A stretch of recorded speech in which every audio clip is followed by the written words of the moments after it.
here with the world-famous rail biker. Tell us, Bill, what led up to this day?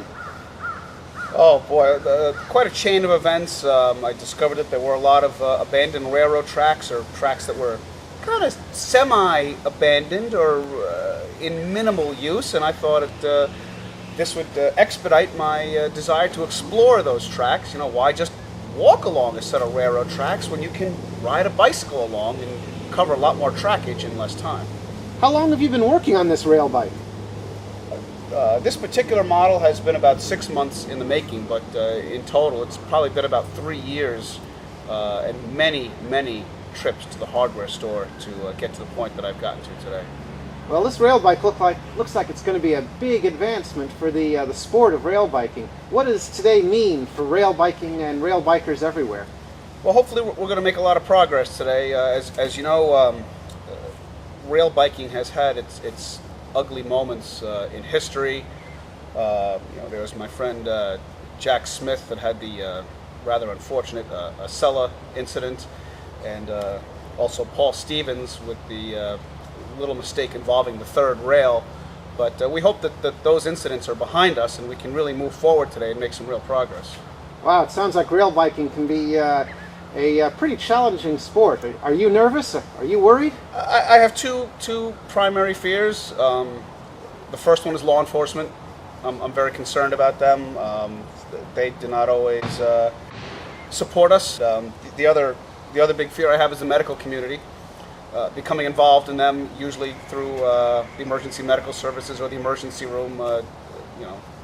As I said earlier, there have been some ugly incidents in rail biking history, and we hope not to repeat those. Okay, sounds great. All right, let's go get on the tracks. All right, we'll see you out there on the rails.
Okay, welcome back. How was that rail biking experience? It's pretty wild out there today. We're in southern New Jersey here, and I'm used to the New York rails, and I'll tell you, the southern New Jersey rails are a little narrower.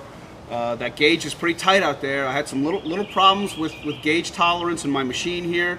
I had to make some quick trackside adjustments to account for the lighter rail here. It was wild. It was wild out there. Were there any close calls? I did have one derailment, and I'll tell you, it was my own fault, operator error. Cruising down the tracks, there's some bushes and some overgrowth on the tracks, and I leaned a little too far in a turn, and my outrigger went up, but I lost traction, and over I went. It was It was pretty wild there. I thought one of my fears were going to be realized. It was tough, but I did manage to recover. Yeah, wow, that was quite an adventure. How far did you go today? Today we went almost a mile. Went pretty close to half a mile, then had to turn around and came back, so I was able to recover ground that I knew I'd proven myself on the earlier trip out. And what do you think the top speed you reached was on those rough, rusty rails? You know what? No records were set today. I was really hoping to set the South Jersey rail bike land speed record today, but there's just too much overgrowth on the track, some really big green leafy bushes, and some baby arborvitaes that were growing up between the rails there. It was very tight. I had a lot of vegetation stuck in my machine here, and it really did slow me down. But I'm hoping those guys are going to get out there and fix those tracks up, maybe do some trackside maintenance, so we can have a little bit better outing next time. Okay, so you think you're going to do this again? Oh, absolutely. Once I understand that the maintenance of way crews are out there this very day, getting those tracks ready, and sort of like grooming the slopes for a skier. And we're going to go out there probably around Labor Day, and we're going to do this again. I'll have my machine set for narrower gauge rail, and we're going to go out there and see if we can't get ourselves in the books. And I don't mean the police blotter either. Okay, we'll be back to see you then. All right, looking forward to it.